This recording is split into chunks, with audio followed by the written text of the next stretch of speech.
Hello friends, good evening, welcome back to my channel Sandhya ইটিংপুর চ্যানেলে তোমাদের অনেক অনেক স্বাগত। তো কেমন আছো সবাই গাইজ জানিও। তো গাই দেখতে পাচ্ছ আমি কোথায় হঠাৎ করে চলে এসেছি আজকে, জানেন তো গাই রেস্টুরেন্টে এসেছি। কী খেতে বলো তো? চিকেন রাইস খেতে আর কি, ঠিক আছে। তো তার জন্য দেখো একটা থামস আপও নিয়ে নিয়েছি, ওগুলো তোমার কালো থামস আপ। এগুলোর নাম হচ্ছে তোমার সিসো আর নাম আর কি গাইজ। তো আমি এরকম করছিলাম কেন বলো তো, পুরো একদম বিয়ারের মতন খেতে জানো। তো ওই জন্য বিয়ার আমি যেহেতু খাই না, তো তবে লোকের মুখে তো শুনেছি, তো এই জন্য আর কি কীরকম যেন অ্যাকসেন্টটা। হ্যাঁ, তো দেখো আমি নিয়ে নিয়েছি প্লেটে চিকেন রাইস আর চামচে করে খাচ্ছি, আর আমার সাইডে আছে তোমার স্যালাড। তো চলো গাইস, আর এই যে ছেলেটা এসেছিলো না দোকানে, যা আশা করছে এরা হচ্ছে তোমার দোকানেরই সব খাবার টাবার দেয় আর কি। তো আমাদের রুমের কাছে আছে এই রেস্টুরেন্টটা, খুবই ভালো লাগে। এর আগের দিন তোমাদের দেখিয়েছিলাম যে চিকেন বিরিয়ানি খেয়েছিলাম, তো আজকে তোমার খাচ্ছি চিকেন রাইস আর কি। দুটোই গাইস ভালো, তবে এটা খুবই টেস্টি ওটার থেকে। এখানে তোমার অনেক কিছু দেওয়া রয়েছে।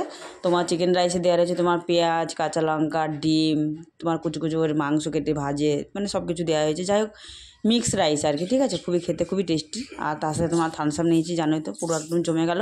তো খাওয়া দাওয়াটা আমি করে নিই, আবার আসতে তোমাদের সাথে খাওয়ার লাস্টে।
তো ফ্রেন্ডস দেখো, আমার খাওয়া দাওয়া সব কিছু হয়ে গেল। তো চলো